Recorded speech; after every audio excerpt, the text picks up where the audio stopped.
ఈ వేదిక మీద నుంచి, ఇదే వేదిక మీద నుంచి చంద్రబాబు నాయుడు గారికి ఒక సవాల్ విసురుతా ఉన్నా. ఇదే వేదిక మీద నుంచి సవాల్ విసురుతా ఉన్నా. 14 సంవత్సరాలు ముఖ్యమంత్రిగా పరిపాలన చేశారు. 3 సార్లు ముఖ్యమంత్రి కుర్చీలో కూర్చున్నారు. మరి 14 సంవత్సరాలు ముఖ్యమంత్రిగా పరిపాలన చేసిన మీరు, 3 సార్లు ముఖ్యమంత్రి అయిన మీరు, మరి మీ పేరు చెబితే రైతులకు గుర్తుకొచ్చే ఒక్కటైనా పథకం ఉందా అని అడుగుతా ఉన్నాను ఇదే పెద్ద మనిషి చంద్రబాబు నాయుడు గారిని. 2 చేతులు పైకెత్తి ఇలా ఇలా ఇలా ఇలా ఇలా ఇలా ఇలా ఇలా ఇలా ఇలా ఇలా ఇలా ఇలా.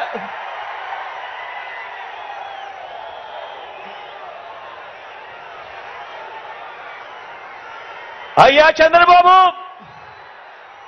మీ పేరు చెబితే అక్క చెల్లెమ్మలకు గుర్తు వచ్చే పథకం, అక్క చెల్లెమ్మలకు గుర్తుకొచ్చే పథకం. చంద్రబాబు పేరు చెబితే అక్క చెల్లెమ్మలకు గుర్తుకొచ్చే పథకం కనీసం ఒక్కటైనా ఉందా అని అడుగుతా ఉన్నాను ఇదే పెద్ద మనిషి చంద్రబాబు నాయుడు గారిని. ఇలా ఇలా 2 చేతులు పైకెత్తి ఇలా ఇలా ఇలా ఇలా ఇలా ఇలా ఇలా ఇలా. చంద్రబాబు పేరు చెబితే బడికి వెళ్ళే పిల్లలకైనా, కాలేజీకి వెళ్ళే పిల్లలకైనా,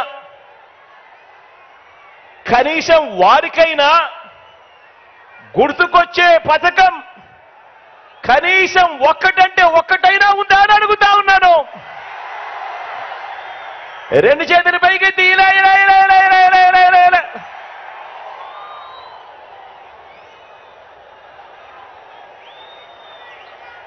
పోరే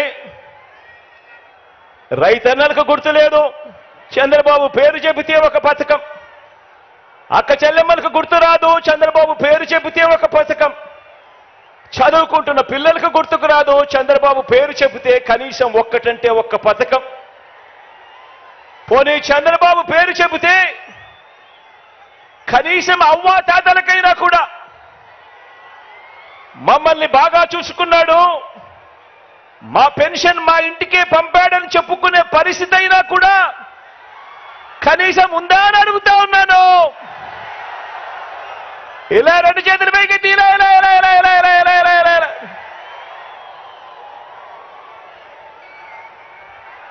చంద్రబాబు పేరు చెబితే ఏ ఒక్కరికి కూడా ఆయన ముఖ్యమంత్రిగా ఉండగా పలాని మంచి చేశాడు అని, ఫలాని మంచి పథకం తీసుకొచ్చాడు అని కనీసం చెప్పుకునేందుకు ఒక్క పథకం కూడా కనీసం చంద్రబాబు నాయుడు గారి పేరు చెబితే గుర్తుకు రాదు. చంద్రబాబు పేరు చెబితే కనీసం ప్రజల ఆరోగ్యం కోసం మీరు చేసిన ఒక్క మంచి పనైనా ఉందా? ప్రజల ఆరోగ్యం కోసం కనీసం మీరు చేసిన ఒక్క మంచి పనైనా ఉందా? ప్రజల ఆరోగ్యం కోసం కనీసం తెచ్చిన ఒక్క స్కీమ్ అయినా ఉందా అని అడుగుతా ఉన్నాను. బాబు పేరు చెబితే రాష్ట్రంలో ఏ ఒక్క గ్రామంలో అయినా ఆ గ్రామం మధ్య నిలబడి, ఆ గ్రామానికి వెళ్ళి ఆ గ్రామం మధ్యలో నిలబడి మీరు ఏర్పాటు చేసిన పరిపాలనా వ్యవస్థ, చంద్రబాబు గారు ఏర్పాటు చేసిన పరిపాలనా వ్యవస్థ కనీసం ఒక్కటైనా కనిపిస్తుందా అని అడుగుతా ఉన్నా. ఆ గ్రామంలో కనీసం బాగుపడిన స్కూళ్ళైనా ఉన్నాయా అని అడుగుతా ఉన్నాను. ఆ గ్రామంలో కనీసం బాగుపడిన హాస్పిటల్ అయినా ఉన్నాయా అని అడుగుతా ఉన్నాను. 14 సంవత్సరాలు ముఖ్యమంత్రిగా పరిపాలన చేశాడు. 3 సార్లు ముఖ్యమంత్రి అయ్యాడు. అయినా కూడా కుప్పం నుంచి ఇచ్చాపురం వరకు ఏ గ్రామంలో అయినా సరే, ఎవరైనా కూడా ఆ గ్రామంలో ఆగినా ఆ గ్రామంలో అయ్యా చంద్రబాబు మీ మార్క్ ఎక్కడైనా ఉందా అని అడుగుతా ఉన్నాను. ఇదే పెద్ద మనిషిని చంద్రబాబు నాయుడు గారిని ఈ వేదికపై నుంచి. బాబు పేరు చెబితే సామాజిక న్యాయం అనే పదం, చంద్రబాబు పేరు చెబితే సామాజిక న్యాయం అనే పదం కనీసం ఏ ఒక్కరికైనా కూడా గుర్తుకు వస్తుందా అని అడుగుతా ఉన్నాను. ఈ పెద్ద మనిషి చంద్రబాబు పేరు చెబితే ప్రతి సామాజిక వర్గాన్ని కూడా ఎన్నికలప్పుడు మేనిఫెస్టోలో రంగురంగులుగా రాయడం, ఆ తర్వాత సామాజిక వర్గాలన్నింటినీ మోసం చేయడం, ఇదే ఆనవాయితీగా పెట్టుకున్నాడు ఈ పెద్ద మనిషి చంద్రబాబు నాయుడు గారు.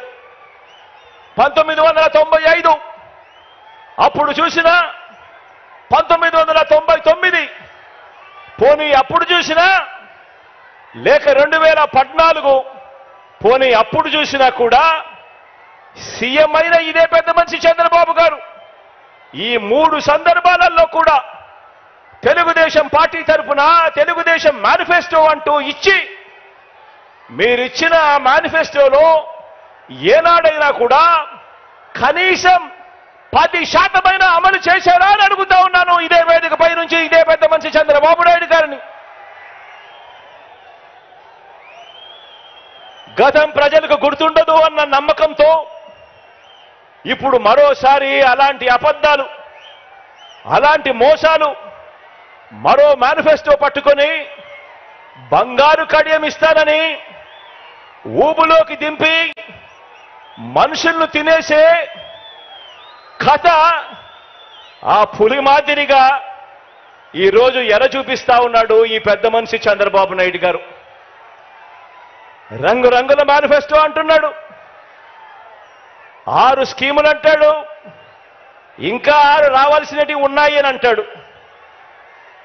రంగురంగుల మేనిఫెస్టోతో మళ్ళీ మోసం చేసేందుకు బయలుదేరాడు ఈ పెద్ద మనిషి. నిజంగా చంద్రబాబు నాయుడు గారి మనస్తత్వం ఎలాంటిది అనంటే, చేసేది ఎలాగో మోసమే కాబట్టి అబద్ధాలు చెప్పేటప్పుడు బాబు దారిద్ర్యం ఎందుకు అన్నది బాబు నైజం. ఎలాగూ చేసేది లేదు, ఎలాగూ చెప్పేది అబద్ధాలు, ఎలాగూ చేసేది మోసమే కాబట్టి ఇక ఎలాగో మోసమే చేస్తా ఉన్నప్పుడు ఇక నోటికి కట్టడి ఎందుకు, అబద్ధాలు చెప్పేటప్పుడు బాబు దారిద్ర్యం ఎందుకు అన్నది బాబు నైజం. నమ్మినవాడు మునుగుతాడు, నమ్మించిన వాడు దోచుకోగలుగుతాడు అన్నది బాబు సిద్ధాంతం. ఆలోచన చేయమని అడుగుతా ఉన్నాను. చంద్రబాబు నాయుడు గారు 3 సార్లు ముఖ్యమంత్రి అయ్యాడు, 3 సార్లు తాను మేనిఫెస్టోను ప్రవేశపెట్టాడు. ఎన్నికలకు ముందు ప్రజలకు ఫలానిది చేస్తాను అని చెప్పి రంగురంగుల కాగితాలతో ఆశ పెట్టాడు. పెట్టిన తర్వాత ప్రతి సందర్భంలోనూ కూడా తాను చేసింది మోసం. ఆ దగ కళ్ళ ఎదుటే కనిపిస్తా ఉంది. కాబట్టే చంద్రబాబు వాగ్దానాలన్నీ మోసాలేనని, ఏనాడు అమలు చేయలేదన్న నిజాన్ని ఇంటింటికి వెళ్ళి కూడా, ఇక్కడున్న ప్రతి కార్యకర్త ఇంటింటికి వెళ్ళి కూడా చెప్పాలి. చంద్రబాబు నాయుడు గారిని, ఆయన అబద్ధాల్ని నమ్మకండి అని ప్రతి ఇంటికి వెళ్ళి చెప్పాలి. బాబు వంచల్ని, బాబు మోసాల్ని భరించలేక కదా, చంద్రబాబు నాయుడు గారి మోసాలని, చంద్రబాబు నాయుడు గారి వంచల్ని భరించలేకే కదా 5 ఏళ్ల క్రితం రాష్ట్రంలోని అన్ని సామాజిక వర్గాలు, రాష్ట్రంలోని అన్ని ప్రాంతాల వారు, మొత్తం ప్రజలందరూ కూడా చొక్కా మడతేసి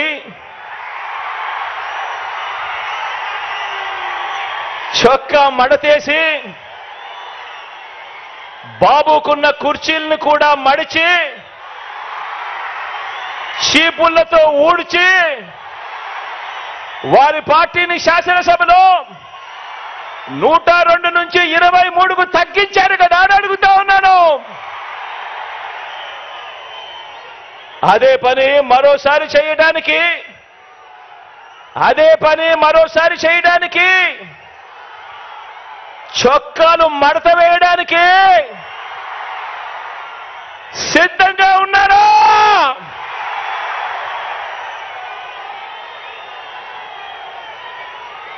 ఈ చంద్రబాబును సవాల్ చేస్తా ఉన్నాను. 14 ఏళ్ళు సీఎంగా ఉన్న మీ పేరు చెబితే ఇదే పెద్ద మనిషిని చంద్రబాబు నాయుడు గారిని ఇక్కడి నుంచి సవాలు విసిరుతా ఉన్నా. 14 సంవత్సరాలు ముఖ్యమంత్రిగా పరిపాలన చేశారు. 14 ఏళ్ళు సీఎంగా ఉన్న మీ పేరు చెబితే గుర్తుకొచ్చేది వెన్నుపోట్లు, మోసాలు తప్ప మీ పేరు చెబితే కనీసం ఒక్కటంటే ఒక్క మంచి స్కీమ్ అయినా గుర్తుకొస్తుందా అని అడుగుతా ఉన్నాను. కనీసం మీరు చేసిన ఒక్కటంటే ఒక్క మంచైనా గుర్తుకొస్తుందా అని అడుగుతా ఉన్నాను. రెండు చేతులు పైకెత్తి ఇలా ఇలా ఇలా ఇలా ఇలా ఇలా